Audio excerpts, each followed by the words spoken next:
Նախագահ Իլհամ Ալիևն այսօր կրկին հայտարարել է ադրբեջանցիները պետք է վերադառնան Հայաստան, ընդգծելով դա չպետք է վախեցնի հայ ժողովրդին և պետությանը։ Ելույթ ունենալով Ադրբեջանի գիտությունների ազգային ակադեմիայի հիմնադրման 80-ամյակին նվիրված միջոցառմանը Ադրբեջանի առաջնորդը պնդել է՝ իր ժողովուրդը որոշների նման անջատողականության հակված չէ և ծաղկեցնում է այն հողը, ուր բնակվում է։ Մեր ժողովուրդը ներդրում է ունեցել այն երկրների պետականության մեջ, որտեղ ապրում է, եւ այսօր էլ ոչ մի երկրում ադրբեջանցիները խնդիրներ չեն ստեղծում եւ չեն ստեղծի որևէ պետության կամ որևէ այլ ժողովրդի համար։ Հետևաբար ադրբեջանցիների վերադարձը ժամանակակից Հայաստան չպետք է վախեցնի հայ ժողովրդին եւ պետությանը։ Խոսելով վերադարձի մասին, Ալիևը կրկնել է նախկինում հնչեցրած իր միտքը, թե ադրբեջանցիները Հայաստան պետք է վերադառնան ոչ թե տանկերով, այլ մեքենաներով։ Միայն թե այս անգամ Ալիևը հատուկ հանրարարական է տվել ադրբեջանցի գիտնականներին եւ պետական կառույցներին աշխատել դրան հասնելու համար։ Ցավոք տարիներ շարունակ հայկական կողմը եւ Սփյուռքը խեղաթյուրել են մեր պատմությունը,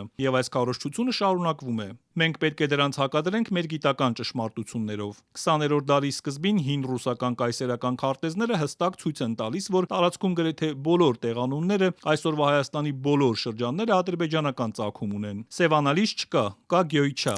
That is so great and we'll hold up. How about holding up that document? Չնայած խաղաղության մասին հայտարարություններին եւ Վաշինգտոնում անցած օգոստոսին ստորագրված փաստաթղթերին, Ադրբեջանի նախագահը այսօր կրկին մեղադրանքները հնչեցրել հայերի հասցեին ու պնդել, թե Ադրբեջանը 44-օրյա պատերազմում տարել է աննախադեպ, փայլուն, ամբողջական եւ բացարձակ հաղթանակ։ Մեր գիտնականները պետք է աշխատեն պատմական ճշմարտությունները տարածելու ուղղությամբ, հայտարարել է Ալիևը, որի խոսքով Ադրբեջանը դարերի պատմություն ունի, իսկ հայերը Իրանից են բերվել, ռուսների ձեռքով։ Մենք չենք ստեղծել այս քարտեզները, դրան կազմել է ցարական Ռուսաստանը, որը հայերին Իրանից եւ Արևելյան Անատոլիայից բերել վերաբնակեցրել է Ղարաբաղում, էթնիկ կազմը փոխելու համար։ Այս քարտեզներն արտացոլում են պատմական ճշմարտությունը։ Մենք պետք է ուսումնասիրենք եւ տարածենք դրանք։ Հայաստանի ազգային ժողովի նախագահը, որ ավելի վաղ կարծիք էր հայտնել, թե Բաքուն արևմտյան Ադրբեջանի մասին խոսում է զուտ Ղարաբաղ հայերի վերադարձի պահանջներին ի պատասխան, այսօր էլ պնդել է՝ Իլհամ Ալիևը շարունակում է այդ հայտարարությունները ներքին լսարանի համար։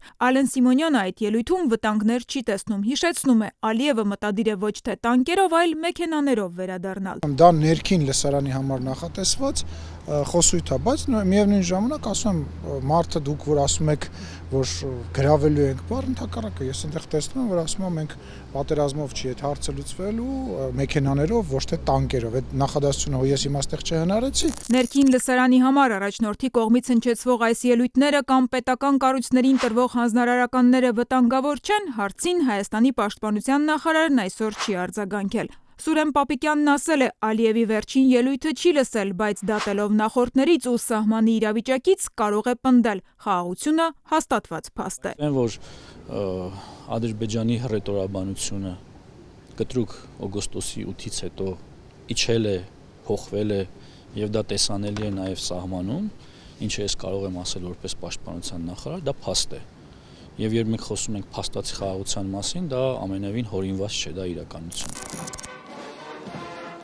Իդեպ Բաքուն հաստատված խաղաղության պայմաններում պատրաստվում է այս շաբաթ կրկին տոնական միջոցառումներ կազմակերպել հայկական կողմի դեմ հաղթանակը նշելու համար։ Նոյեմբերի 8-ին ըստ ադրբեջանական լրատվամիջոցների Ադրբեջանում հաղթական շքերթ կանցկացվի 44-օրյա պատերազմի 5-րդ տարեդարձի պատվին, որին մասնակցելու համար Բաքու կժամանեն Ադրբեջանի մերձավոր դաշնակիցները՝ Թուրքիայի նախագահն ու Պակիստանի վարչապետը։